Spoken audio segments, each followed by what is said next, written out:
Hello student, welcome back my YouTube channel KP chemistry point.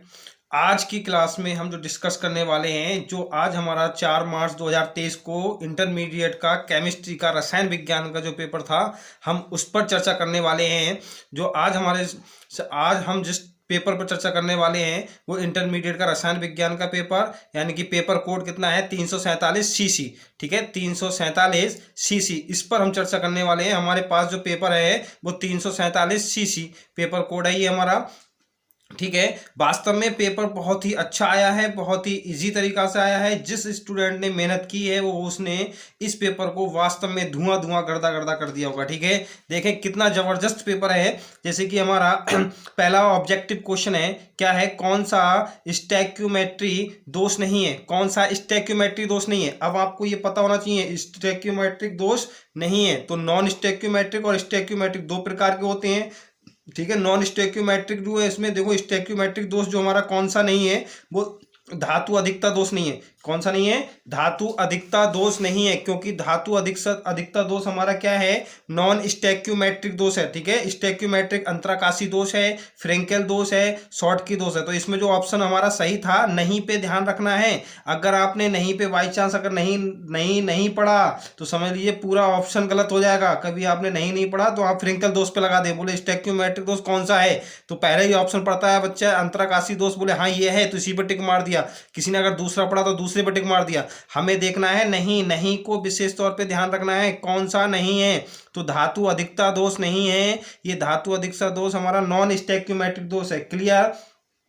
दूसरा option है हमारे पास, 180 ग्राम जल में मोलों की संख्या ज्ञात कीजिए। बहुत ही सिंपल आप इसको निकाल सकते हैं। कौन सा क्वेश्चन है भाई, 180 ग्राम जल में मोलों की संख्या ज्ञात कीजिए। देखो कैसे ज्ञात करेंगे हम 180 ग्राम जल हमारा क्या है, क्वेश्चन था हमारे पास 180 ग्राम कितना है, 180 ग्राम। ठीक है, तो भार कितना हो गया, यानी कि W यानी कि भार कितना हो गया, जल का भार कितना है 180 ग्राम। और अणुभार आप जानते हैं, अणुभार कैसे निकलता है बेटा, अणुभार कितना है भाई, जल का सूत्र ये है H2O, जल का सूत्र H2O है। तो हाइड्रोजन के 2 हो गए प्लस ऑक्सीजन का 16, यानी कि अणुभार आया हमारे पास 18। तो 18 हमें क्या निकालना है, निकालना क्या था, हमें मोलों की संख्या ज्ञात करनी थी। तो जब मोलों की संख्या ज्ञात करते हैं तो मोल बराबर जो फार्मूला होता है क्या होता है, भार बटे अणुभार। क्लियर? भार बटे अणुभार फार्मूला होता है। तो भार हमारे पास कितना है, भार हमारे पास कितना दे रखा है भाई, 180 ग्राम और अणुभार कितना दे रखा है 18, यानी कि 10 हमारा क्या है, 10 मोल आए। 10 कितने आए, 10 मोल आए। तो आंसर इसमें कौन सा है, फर्स्ट आंसर क्लियर है। ठीक है, 180 ग्राम जल में मोलों की संख्या कितनी आएगी, 10 आएगी। क्लियर? 180 ग्राम जल में मोलों की संख्या कितनी आएगी, 10 आएगी। ठीक है, नेक्स्ट है हमारे पास, नेक्स्ट देखें। नेक्स्ट तो ये तो हमारा मैंने आपको कल ही क्लास में जो आपको मैंने मॉडल पेपर दिया था, मॉडल पेपर 2022 का जो दिया था, उसमें भी ऑप्शन में यही था, शून्य कोटि की अभिक्रिया है निम्न में से। तो सेम वही ऑप्शन दर्ज है। देखो यहाँ पे ये वाले सेकंड वाला जो ऑप्शन है हमारा, hydrogen plus H2 plus Cl2 क्या बन रहा है, 2HCl। ये कल के मॉडल पेपर में मैंने आपको बताया था, 2022 का मॉडल पेपर मैंने डिस्कस किया था आपके सामने। तो उसमें से बिल्कुल यही रिपीट क्वेश्चन हो गया है। ठीक है,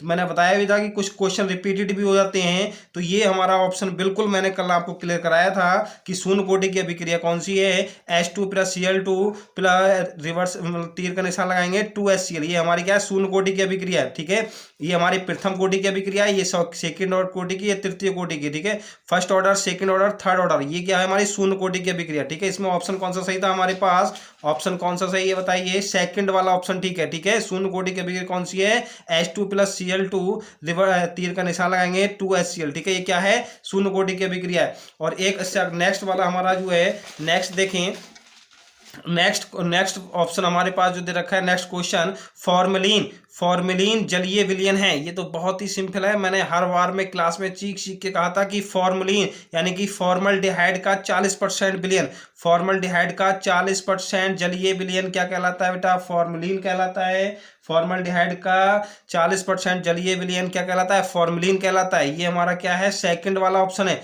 ठीक है, फिर आप नेक्स्ट जाइए, डा वाले पे है, एमाइड से एमीन बनाने की प्रयुक्त अभिकर्मक कौन सा है। ये जो आ गई हमारी हाफमान ब्रोमाइड अभिक्रिया आ गई, हाफमान ब्रोमाइड अभिक्रिया, यानी कि ये वाला ऑप्शन सही होगा हमारे पास। कौन सा ऑप्शन सही होगा, चौथा ऑप्शन सही होगा, हाफमान ब्रोमाइड अभिक्रिया। क्लियर, Br2 और KOH, हाफमान ब्रोमाइड अभिक्रिया में क्या होता है, कोई भी एमाइड हो ब्रोमीन के साथ, पोटेशियम हाइड्रोक्साइड के साथ जब हम मिलाते हैं और अभिक्रिया कराते हैं तब क्या बनता है, एमीन बनता है। तब इस अभिक्रिया को क्या कहते हैं, हाफमान ब्रोमाइड अभिक्रिया कहते हैं। क्लियर, बहुत ही सिंपल ऑप्शन था हमारे पास। ठीक है, तो हाफमान ब्रोमाइड को ऑब्जेक्टिव में पूछ लिए है, इस पेपर में नेम रिएक्शन बहुत पूछी गई है।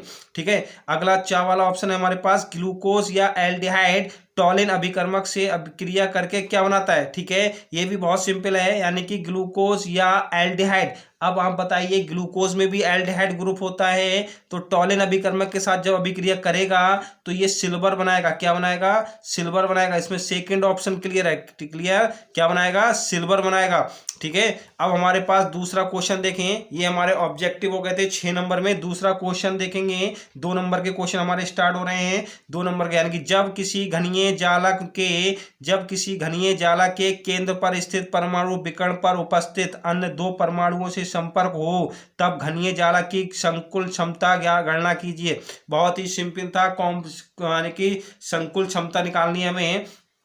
संकुलन क्षमता जो निकालने के लिए मैंने अपनी एक मैराथन क्लास दी थी, महा मैराथन क्लास, उसमें मैंने पूरा ठोस अवस्था आपको पढ़ाया था। ठीक है, तो उसमें देखेंगे तो 10 मिनट के बाद यार उसमें संकुल क्षमता मैंने पूरी आपको करा रखी है, कैसे निकालते हैं बहुत ही ट्रिक से बताया है। ठीक है, आज हम केवल ये इस पेपर में जो आया है उस पर ही थोड़ी डिस्कस करने वाले हैं। कुछ रिएक्शंस मैं आपको बताऊंगा, जैसे कि अब दूसरा क्वेश्चन है, ये भी बहुत सिंपल क्वेश्चन था, संकुल क्षमता में निकालनी थी। ठीक है, आराम से निकाल लेंगे। घनीय जालक, ठीक है, घनीय जालक केंद्र पर स्थित परमाणु विकर्ण पर उपस्थित 2 परमाणुओं के संपर्क में हो तो घनीय जालक की संकुल क्षमता निकालनी है। ठीक है, फिर हमारा है दूसरा क्वेश्चन, भारा अनुसार 30% ग्लिसरॉल, भारा अनुसार 30% ग्लिसरॉल के जलीय विलयन में ग्लिसरॉल के मोल प्रवाह की गणना कीजिए। किसके प्रवाह गणना करनी होगी हमें, देखो भारा अनुसार 30% ग्लिसरॉल के जलीय विलयन में ग्लिसरॉल के मोल अंश की गणना करनी है। हमें मोल प्रवाह निकालने हैं, किसके निकालने हैं बेटा, ग्लिसरॉल के निकालने हैं। देखो पहले तो आप 30% का मतलब समझ जाइए कि 30% होता क्या है। मैंने आपको बताया था, कभी भी आपको सबसे पहले फार्मूला ये निकालना है कि हमें क्या चीज पूछा गया है, ग्लिसरॉल के मोल अंश पूछे हैं। जब आपके ग्लिसरॉल के मोल अंश पूछे हैं तो ग्लिसरॉल हमारे पास देखो 30% है। 30% क्या है, ग्लिसरॉल है बेटा, क्या है, ग्लिसरॉल है। ग्लिसरॉल 30% है तो 70% क्या हो जाएगा, जल हो जाएगा। क्या हो जाएगा, जल हो जाएगा। यानी कि ये हमारे पास क्या है, विलय है, ये क्या है, विलय है, और ये क्या है, विलायक है। क्या हो गया, विलायक हो गया। जब हम इसको सॉल्व करेंगे तो मैंने आपको बताया था किसके निकालने हैं, विलय के मोल अंश निकालने हैं। ठीक है, जिसके हमें मोल अंश निकालने होते हैं उसके मोलों की संख्या ऊपर रखते हैं, नीचे दोनों के मोलों की संख्या लिख देते हैं। फार्मूला आप लगाएंगे, यानी कि ग्लिसरॉल के मोलों की संख्या, यानी कि विलय का मोल अंश, विलय का मोल अंश और मोल प्रवाह एक ही है। ठीक है, मोल अंश और मोल प्रवाह क्या है, एक ही है। जब हम इसमें फार्मूला लगाएंगे तो विलय के मोल अंश बराबर विलय के मोलों की संख्या, विलय के मोलों की संख्या, विलय के मोलों की संख्या, मोलों की संख्या बटे अपॉन में क्या आ जाएगा, विलय प्लस विलायक के मोलों की संख्या, विलय प्लस विलायक के मोलों की संख्या, के मोलों की संख्या। क्लियर, ये फार्मूला हो गया। अब हमें आपको पता है मोल कैसे निकालते हैं। मोल बराबर मैंने आपको बताया था किसी के मोलों की संख्या निकालनी है, जिसके भी हमें मोलों की संख्या निकालनी हो उसके मोलों की संख्या बराबर, ठीक है, पदार्थ का भार, क्या निकलने है, पदार्थ का भार बटे पदार्थ का अणुभार, पदार्थ का भार बटे पदार्थ का अणुभार। क्लियर हो गया। अणु भार, ठीक है, ये ऑप्शन लगा दें। जैसे कि जब हमें जल का निकालना है, हमें जल के मोलों की संख्या निकालनी है, तो आप निकाल ही लेंगे। ग्लिसरॉल का निकालना है तो ग्लिसरॉल के भार कितना दे रखा है, भार कितना है देखो, परसेंट में अगर भार निकालें तो ग्लिसरॉल का जो भार आएगा निकल के वो कितना आएगा, 30 ग्राम आएगा, और जल का भार निकल के आएगा 70 ग्राम। ठीक है, तो हम इसके अणु भार जब निकालेंगे, ग्लिसरॉल का अणु भार, पहले देखो भार ग्लिसरॉल का कितना आया, 30 ग्राम, अणु भार कितना निकल के आएगा, अणु भार जब हम निकालेंगे इसका तो हमारा आएगा 92। कितना आएगा, 92। कैसे आया भाई 92, देखें 92 कैसे आया, 92 कैसे आएगा, यानी कि फार्मूला हमारा ग्लिसरॉल का क्या है बताइए, ग्लिसरॉल का C3H8O3। जब इसको हम मल्टीपल पूरा सॉल्व करेंगे तो कितना आएगा, 92 आएगा। तो यहाँ पे हम क्या निकालेंगे, मोलों की संख्या, किसके, ग्लिसरॉल के मोलों की संख्या।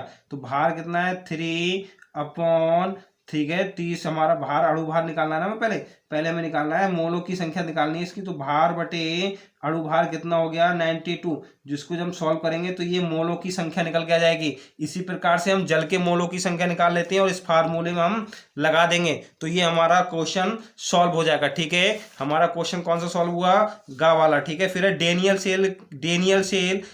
डेनियल सेल के लिए मानक इलेक्ट्रोड विभव का मान 1.1 वोल्ट है। निम्नलिखित अभिक्रिया में मानक गिब्स ऊर्जा के मान की गणना कीजिए।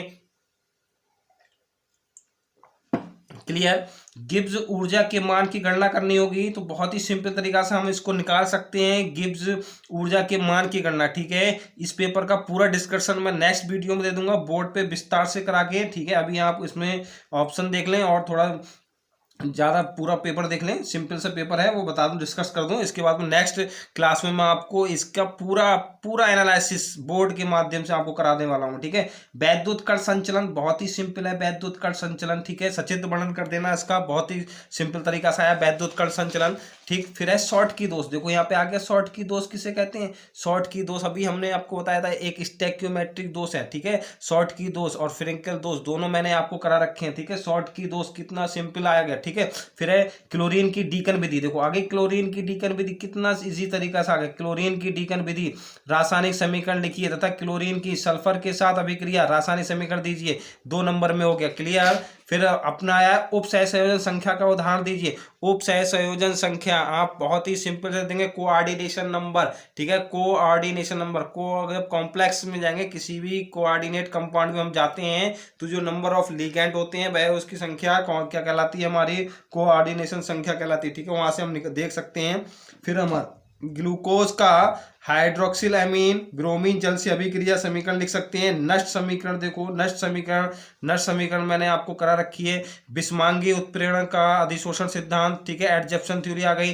प्राइमरी, द्वितीय, सेकेंडरी और टर्सरी एमीन की पहचान, प्राइमरी सेकेंडरी, ये क्वेश्चन आपका रिपीटेड हो गया। पिछले साल 2022 में भी यही क्वेश्चन आया था, 23 में भी यही क्वेश्चन आ गया। प्राइमरी, सेकेंडरी और टर्सरी एमीन की पहचान कीजिए और रासायनिक समीकरण दीजिए। ठीक है, डीएनए और आरएनए में अंतर बहुत ही सिंपल तरीका से आ गया। डीएनए और RNA, deoxy ribonucleic acid, ribonucleic acid, बहुत सारी चीजें हैं। बेस इसके बता सकते हैं, आप स्ट्रक्चर बना सकते हैं, कितने भी साफ प्रकार से आप इसको डिफाइन कर सकते हैं। 3 नंबर का क्वेश्चन बहुत इजी तरीके से आप इसको सॉल्व कर सकते हैं। ठीक है, विलयन के पराशर दाब को समझाइए, विलयन के पराशर दाब को समझाइए। विलयन के पराशर दाब और विलय के मोलर द्रव्यमान में संबंध बताइए। बहुत ही सिंपल तरीका से आप इसको बता सकते हैं, विलय के मोलर द्रव्यमान और पराशर दाब। ठीक है, अब नेक्स्ट है अभिक्रिया के औसत तथा ताक्षणिक वेग को समझाइए और उन्हें प्रभावित करने वाले 2 कारक। भाई कोई भी 2 कारक अभिक्रिया की वेग को प्रभावित कर सकते हैं। ठीक है,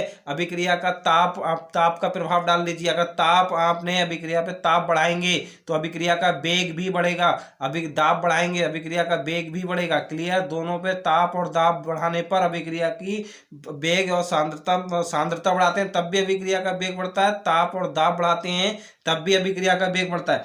क्लियर। ये देखो हमारा डी ब्लॉक के तत्व आ गया, यानी कि Zn, यानी कि जेड जेड यानी कि Cr परमाणु क्रमांक कितना, देखो इसमें तो आपको बहुत ही सिंपल तरीका दे दिया, इसमें परमाणु क्रमांक भी दे दिया है इन्होंने, ठीक है। लेकिन कुछ बच्चे इसको गलत कर देंगे। क्यों गलत कर देंगे? आप भाव के नियम से तो करेंगे, लेकिन उन्हें ये नहीं पता है क्रोमियम और कॉपर दोनों ही क्या है, आप भाव नियम के अपवाद हैं, ठीक है। कॉपर और क्रोमियम क्या है, दोनों बेटा आप भाव नियम के अपवाद हैं। देखें कैसे करेंगे हम इसको, आपभाव नियम के अपवाद कैसे अपवाद हैं ये आप देख लीजिए। क्रोमियम और कॉपर दोनों क्या हैं, आपभाव नियम के अपवाद हैं। मैं आपको करके दिखा रहा हूं भाई। जब क्रोमियम का हम इलेक्ट्रॉन विन्यास करेंगे, क्रोमियम का इलेक्ट्रॉन विन्यास करेंगे 24, ठीक है, तो क्या करेंगे 1s2 2s2 2p6 3s2 3p6 3p6 4s2 4s1 आएगा और 3d5 आएगा। क्लियर। ये हमारा क्रोमियम का इलेक्ट्रॉनिक विन्यास हो गया, क्योंकि ये आपभाव नियम का क्या है, अपवाद है। कॉपर का हम करेंगे, कॉपर कितना है 29 होता है, तो 29 होता है, तो इसका इलेक्ट्रॉनिक विन्यास करेंगे 1s2 2s2 2p6 3s2 3p6 3p6 4s1 और 3d10। इसमें देखो ये हो जाएगा, ठीक है। कभी आपने ये कर दिया कि 4s2 3d4 तो गलत हो जाएगा, यहाँ पे कर दिया आपने 4s2 3d9 तब भी गलत हो जाएगा। ये आप इलेक्ट्रॉनिक विन्यास करेंगे, ठीक है, आपभाव के नियम का ये अपवाद है, ठीक है। तो ये इसीलिए इन्होंने अपवाद दे दिए हैं। इलेक्ट्रॉनिक विन्यास करिए तथा संक्रमण तत्वों के दो प्रमुख लक्षण, कोई भी लक्षण आप दे सकते हैं संक्रमण तत्व, ठीक है। इनका इलेक्ट्रॉनिक विन्यास, सामान्य इलेक्ट्रॉनिक विन्यास ये होता है। ये हमारे लक्षण क्या, उसमें उत्प्रेरक कैटालिस्ट का कार्य करते हैं, ठीक है, डी संक्रमण करते हैं, कुछ भी लक्षण आप दे सकते हैं, ठीक है। ये हमारी CFT आ गई, क्रिस्टल फील्ड थ्योरी, CFT, ठीक है, उप सहसंयोजन कंपाउंड से CFT आ गई, इनकी सीमाएं लिखिए, ठीक है। अब हम क्या करेंगे, क्या होता है जब देखो सैंडमायर यानी कि सोडियम एजाइड को गर्म करेंगे, सोडियम एजाइड को जब हम गर्म करेंगे तो सोडियम एजाइड का सूत्र होता है NaN3। जब हम इसमें गर्म करेंगे तो नाइट्रोजन गैस मुक्त हो जाएगी, ठीक है। लिथियम को नाइट्रोजन के साथ गर्म करने पर, ये भी सिंपल सी है, लिथियम को आप नाइट्रोजन लिथियम नाइट्रेट बन जाएगा, ठीक है। अमोनियम क्रोमेट को गर्म करेंगे, ठीक है, अमोनियम क्लोराइड एक ऑक्सीकरण अभिकारक है हमारा, ठीक है। नाइट्रोजन को ऑक्सीजन के साथ जब करेंगे तो नाइट्रोजन के ऑक्साइड बनेंगे, नाइट्रोजन को ऑक्सीजन के साथ करेंगे तो नाइट्रोजन ऑक्साइड बन जाएंगे। क्लियर। अमोनियम क्लोराइड तथा सोडियम नाइट्रेट के जलीय विलयन को अभिकृत कराते हैं, ये भी सिंपल रिएक्शन है, ठीक है। अब देखो अथवा में, अगर आप ये आपने नहीं करा होगा तो ये अथवा वाला क्वेश्चन बहुत सिंपल है, अथवा वाला क्वेश्चन बहुत ही सिंपल है, ठीक है। अगर आपने ये नहीं कर पाए हो तो कोई बात नहीं। अमोनिया के औद्योगिक निर्माण की विधि पूछी गई है, अमोनिया के औद्योगिक निर्माण की विधि पूछी गई है और रासायनिक समीकरण का वर्णन करना है। अमोनिया की औद्योगिक निर्माण विधि कौन सी है पता है, अमोनिया के निर्माण की हैबर विधि, हैबर विधि द्वारा क्या करना है, हैबर विधि लिखनी है आपको, हैबर विधि लिखनी है। हैबर विधि क्या होती है भाई, हैबर विधि हाइड्रोजन और नाइट्रोजन को जब हम मिलाते हैं 2:3 में, यानी कि हाइड्रोजन NH3 बनेगा, ठीक है। ये 3:1 में, जब हम 3:1 में करते हैं, 3:1 में मिलाएंगे तो ये हमारी अमोनिया की हैबर विधि हो गई, ठीक है। हैबर विधि को ही हम क्या कहते हैं, औद्योगिक निर्माण विधि कहते हैं। अब इसमें दे रखा है कॉपर आयन के साथ अभिक्रिया करेंगे तब भी नाइट्रोजन गैस निकलेगी, सिल्वर आयन के साथ करेंगे तब भी नाइट्रोजन गैस निकलेगी, दोनों पर ही अभिक्रिया करने पर क्या करेगी, नाइट्रोजन गैस निकलेगी। क्लियर। दोनों अभिक्रिया करने पर क्या करेंगी, नाइट्रोजन गैस देंगे। फिर है कोल्बे अभिक्रिया, ठीक है, कोल्बे अभिक्रिया आगे देखो कितनी सिंपल आ गई, कोल्बे अभिक्रिया आ गई, रायमर टीमन अभिक्रिया आ गई, फिनॉल का ऑक्सीकरण आ गया, विलियमसन संश्लेषण आ गया, मेथेनॉल का औद्योगिक निर्माण आ गया, ठीक है।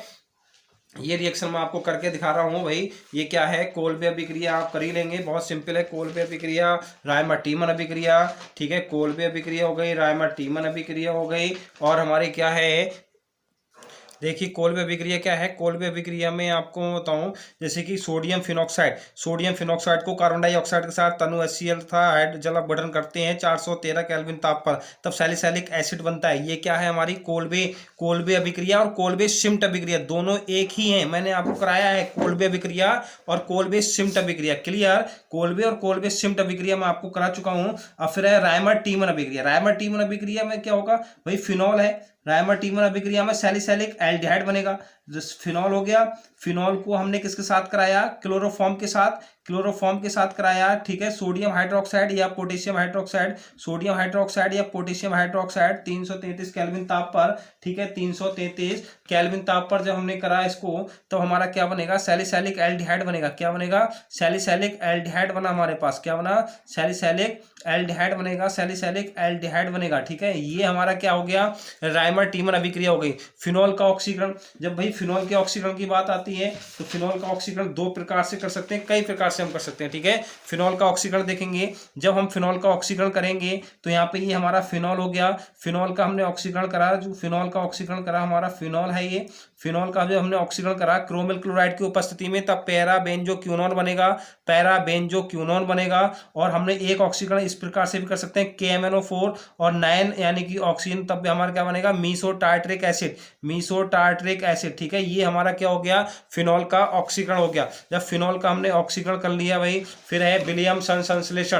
क्या है, विलियमसन संश्लेषण। विलियमसन संश्लेषण में क्या होता है, जब आप बताइए सोडियम एल्कोक्साइड को, सोडियम एल्कोक्साइड को विलियमसन संश्लेषण देखेंगे, सोडियम एल्कोक्साइड को एल्काइल हैलाइड, ठीक है, एल्काइल हैलाइड के साथ जब हम रिएक्शन करते हैं तो हमारा क्या बनता है, ईथर बनता है। क्या बनेगा, ईथर बनेगा। ये हमारा क्या है, विलियमसन संश्लेषण हो गया। क्लियर, विलियमसन संश्लेषण हो गया। अब मेथेनॉल का औद्योगिक निर्माण, जब हम मेथेनॉल का औद्योगिक निर्माण करेंगे भाई, औद्योगिक निर्माण स्तर पर मेथेनॉल को हम दो विधियों द्वारा प्राप्त कर सकते हैं। कौन कौन सी विधि द्वारा प्राप्त कर सकते हैं, ठीक है, मेथेनॉल का औद्योगिक निर्माण विधि को हम क्या कर सकते हैं, जल गैस के माध्यम से। किसके, जल गैस, ठीक है, जल गैस या भाप अंगार गैस, ठीक है, भाप अंगार गैस, जल गैस या भाप अंगार गैस की सहायता से हम इसको कर सकते हैं। जल गैस या भाप अंगार गैस की सहायता से हम इसको बना सकते हैं, ठीक है। कैसे करेंगे भाई, जल गैस को हम क्या काम करें, जल गैस क्या है, कार्बन मोनोऑक्साइड तथा हाइड्रोजन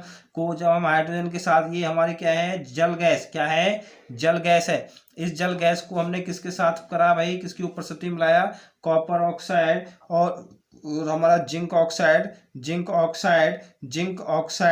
फिर क्या है, Cr2O3 573 से 673 केल्विन ताप पर, तब हमारा क्या बनेगा, एथिल अल्कोहल, सॉरी क्या बनेगा, मैथेनॉल बनेगा, CH3OH बना, क्या बना, मैथेनॉल बना, क्या बना, मैथेनॉल बना। ये हमारा क्या हो गया, औद्योगिक निर्माण विधि हो गया, ठीक है। इसको हम एक विधि से और प्राप्त कर सकते हैं, लकड़ी के भंजक आसवन द्वारा। लकड़ी के भंजक आसवन के माध्यम से भी हम इसे प्राप्त कर सकते हैं बेटा, ठीक है। ये हमारा हो गया, हमारा लकड़ी का भंजक आसवन द्वारा। अब हमने बताया एल्कीन, अथवा वाले तो बहुत ही सिंपल है बेटा, अथवा वाले तो आप इतनी सिंपल तरीका से कर सकते हैं। किसमें लिखा है, एल्कीन के जल उत्प्रेरित जल योजन का रासायनिक समीकरण की क्रियाविधि लिखिए। भाई ये तो इतनी सिंपल रिएक्शन है कि आप कुछ कह ही नहीं सकते।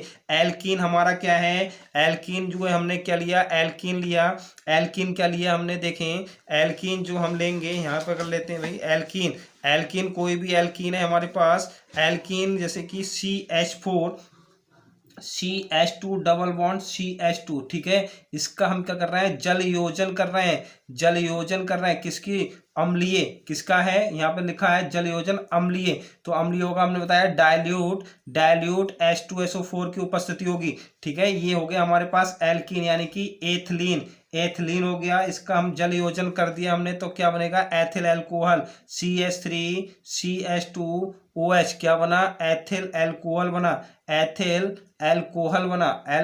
बना, ठीक है। इसकी रासायनिक समीकरण देते हुए क्रियाविधि करनी थी, ठीक है। और इसका दूसरा भाग है हमारे पास, ये फर्स्ट भाग था, सेकंड भाग क्या दे रखा है, प्राइमरी तथा सेकेंडरी अल्कोहल की पहचान कीजिए। बहुत ही सिंपल है, प्राइमरी अल्कोहल CH2 यानी कि ये हमारा प्राइमरी अल्कोहल है। जब हम इसका ऑक्सीकरण करेंगे बेटा, तब क्या बनेगा, ऑक्सीकरण K2Cr2O7 प्लस H2SO4, ये मैंने सबसे ज्यादा रिएक्शन बताई है आपको। तब क्या बनेगा बताइए, एल्डिहाइड बनेगा, क्या बनेगा, एल्डिहाइड बनेगा और माइनस H2O निकल गया, ठीक है। क्या बना हमारे पास, एल्डिहाइड बना। और जब हम सेकेंडरी, ये क्या है हमारे पास, प्राइमरी अल्कोहल है, क्या है, प्राइमरी अल्कोहल है। और जब हम सेकेंडरी अल्कोहल हमारे पास क्या हो गई, ये हमारे पास सेकेंडरी अल्कोहल हो गई, ठीक है। ये सेकेंडरी अल्कोहल हो गई। जब हम इसको क्या काम करेंगे, इसका ऑक्सीकरण करेंगे, ऑक्सीकरण अभिकर्मा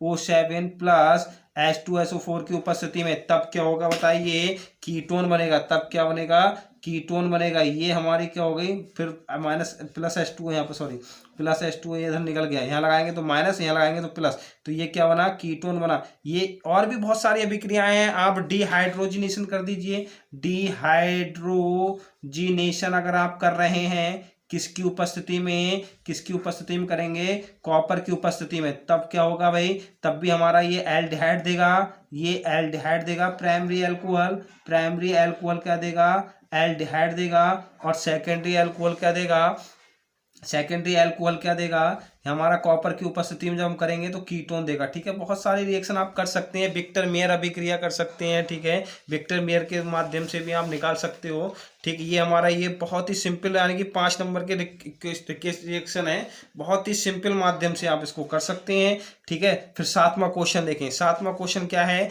क्लोरीन एक इलेक्ट्रॉन अपचायक समूह है। क्लोरीन एक इलेक्ट्रॉन अपचायक समूह होते हुए भी ये एरोमेटिक इलेक्ट्रॉन आगे प्रतिस्थापन अभिक्रिया में आर्थो पैरा पर अटैक करता है। मैंने आपको बताया क्यों अटैक करता है। ठीक है, आप देख लेना, बहुत ही सिंपल तरीका से मैंने आपको समझा रखा है। हेलो एल्केन चैप्टर में मैंने आपको बताया है। ठीक है, निम्नलिखित हमारे जब हमारे चैनल की प्लेलिस्ट में आप पहुंचेंगे तो उसमें एल्काइल हैलाइड और हेलो एरीन चैप्टर है, जब उसमें मैंने आपको क्लोरोबेंजीन पढ़ाया था तो उसको लिखवाया है मैंने, क्लोरीन आर्थो और पैरा पर ही क्यों अटैक करता है। ठीक है, आज की क्लास में हम इतना लंबा डिस्कशन नहीं देंगे। ठीक है, मैं नेक्स्ट क्लास में पूरी वीडियो आपको, फुल वीडियो सॉल्यूशन आपको देने वाला हूं मैं।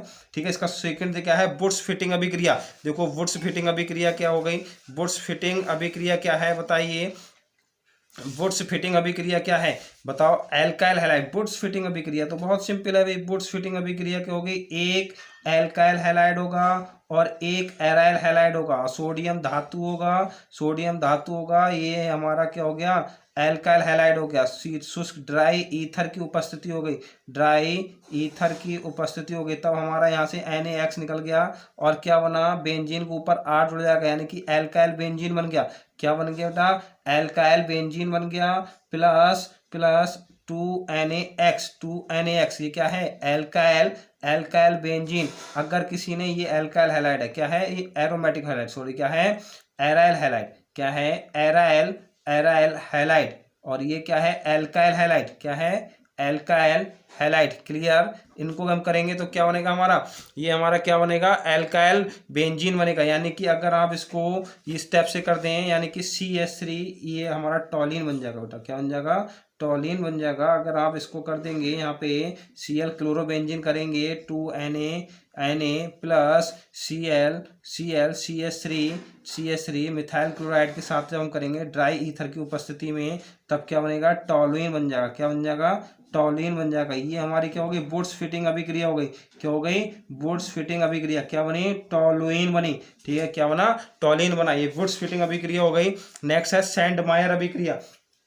क्या है, सैंडमायर अभिक्रिया। सैंडमायर अभिक्रिया देखिए, सैंडमायर अभिक्रिया क्या होती है हमारे पास, सैंडमायर अभिक्रिया क्या है, जब वो बेंजीन डाईएजोनियम क्लोराइड को, बेंजीन डाईएजोनियम क्लोराइड को क्या करेंगे भाई, बेंजीन डाईएजोनियम क्लोराइड को, सैंडमायर अभिक्रिया देख लीजिए आप, सैंडमायर अभिक्रिया, बेंजीन डाईएजोनियम क्लोराइड को, बेंजीन डाईएजोनियम क्लोराइड को सैंडमायर अभिक्रिया कर रहे हैं हम, क्या कर रहे हैं, सैंडमायर अभिक्रिया, सैंडमायर रिएक्शन। ठीक है, देखें क्या है, बेंजीन डाईएजोनियम क्लोराइड को, यानी कि नीचे लिख लें, इसको कट करें, नीचे थोड़ा नीचे करके लिखेंगे, बेंजीन डाईएजोनियम क्लोराइड। ठीक है, बेंजीन डाईएजोनियम क्लोराइड को हमने क्या काम करा, ये बेंजीन डाईएजोनियम क्लोराइड को, बेंजीन डाईएजोनियम क्लोराइड को CuCl तथा HCl की उपस्थिति में, क्या है ये बेटा, बेंजीन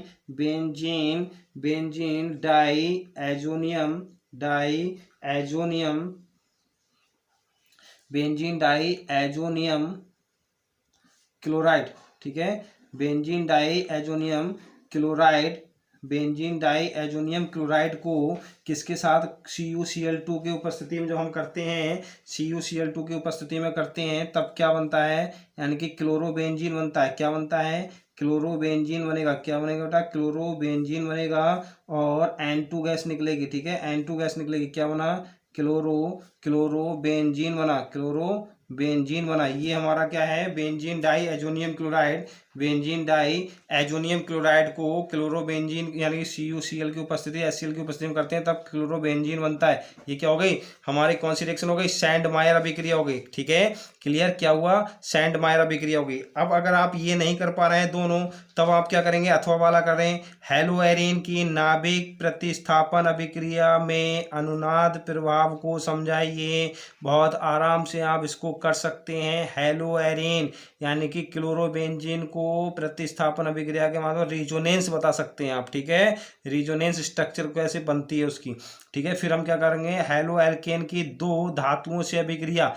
हेलो एल्केनों की दो धातुओं के साथ अभिक्रिया आप सोडियम के साथ कर दीजिए। सही है, सोडियम साथ करेंगे तब क्या बनेगा हमारा, बुट्स अभिक्रिया हो जाएगी। ठीक है, और हम अगर उसके जैडन के साथ करेंगे तो जैडन के साथ कर दीजिए, उसके भी हमारा वो प्रोडक्ट दोनों में सेम बनेगा। क्लियर। फिर है निम्नलिखित पर संक्षिप्त टिप्पणी लिखिए, अथवा करके यानी कि ये इसका 7 का खा भाग जो है हमारा, निम्नलिखित पर संक्षिप्त टिप्पणी लिखिए। एल्डिहाइड व कीटोन में एल्डोल व क्रॉस एल्डोल संघनन। बहुत ही सिंपल तरीका से एल्डोल कंडेंसेशन और क्रॉस एल्डोल कंडेंसेशन दोनों मैंने आपको कराए हैं। कैनिजारो रिएक्शन, ठीक है, कई बार कैनिजारो रिएक्शन कराई है, यानी कि बे एल्डिहाइड देंगे जिनमें अल्फा हाइड्रोजन परमाणु उपस्थित नहीं होता है। ठीक है, कैनिजारो अभिक्रिया देते हैं, यानी कि जब हम फॉर्मल्डिहाइड को सोडियम हाइड्रोक्साइड के साथ मिलाएंगे तब क्या देगा, अल्कोहल बनेगा और सोडियम फॉर्मेट बनेगा। ठीक है, और क्या बनेगा, सोडियम फॉर्मेट बनेगा। ये सब अभिक्रिया की हमारी क्या कहलाती है, कैनिजारो अभिक्रिया कहलाती है। कैनिजारो अभिक्रिया बेंजल डिहाइड भी देते हैं, C6H5CHO। ठीक है, जब हम इसके साथ कराएंगे तो ये हमारी केवल यही दो रिएक्शन पॉसिबल हैं। कभी आप सोचो कि बेंजल यानी कि एसिटल्डिहाइड के साथ कर दें तब वो रिएक्शन पॉसिबल नहीं होगी। फिनॉल बनेगा और सोडियम फॉर्मेट बनेगा। ठीक है, ये चीज़ ध्यान रखें आप। ठीक है, फिनॉल बनेगा और सोडियम फॉर्मेट बनेगा, ये रिएक्शन हमारी कैनिजारो रिएक्शन। ठीक है, अगर आप ये दोनों ना कर रहे हैं, फिर कार्बोक्सिलिक अम्ल बनाने की 5 विधियों के रासायनिक समीकरण लिखिए। कार्बोक्सिलिक अम्ल बनाने की 5 विधि लिखेंगे और उनकी विधियों की रासायनिक समीकरण लिखनी है। ये तो ठीक है भाई, कार्बोक्सिलिक अम्लों की क्या करेंगे, कार्बोक्सिलिक अम्ल बनाने की 5 विधि लिखेंगे। अल्कोहल से बना लीजिए, अल्कोहल से आप कार्बोक्सिलिक एसिड बनाएंगे, अल्कोहल से कार्बोक्सिलिक एसिड बना लीजिए। अल्कोहल का ऑक्सीकरण करेंगे तब एल्डिहाइड बनेगा, एल्डिहाइड का ऑक्सीकरण करेंगे कार्बोक्सिलिक एसिड बन जाएगा। ठीक है, डायरेक्ट आप अल्कोहल से बना दीजिए, दो तो यही हो गई। ठीक है, फिर हम कार्बोक्सिलिक अम्ल बना रहे हैं तो एस्टर के जल बटन से बना सकते हैं आप। ठीक है, तो बहुत सारी रिएक्शन है, आप वो कर सकते हैं, 5 नंबर में है। ठीक है, कार्बोक्सिलिक अम्ल बनाने की 5 विधि लिखनी है और हमें इसकी रासायनिक समीकरण देनी है। ठीक है, तो ये आज का जो पेपर था इंटरमीडिएट एग्जाम 2023 का जो पेपर था, हमने जिस पेपर पे डिस्कस किया था वो हमारा 347 CC कोड था। ठीक है, ये बहुत ही अच्छे से पेपर आया है। रियली जिस बच्चे ने मेहनत की होगी, थोड़ा बहुत भी पढ़ा होगा, तो केमिस्ट्री के पेपर को वास्तव में धुआं गर्दा करके आए होंगे। ठीक है, बहुत ही इजी पेपर था आज का। ठीक है, बाकी हम कल मंडे से हम अपने यूट्यूब चैनल पे पर डे शाम को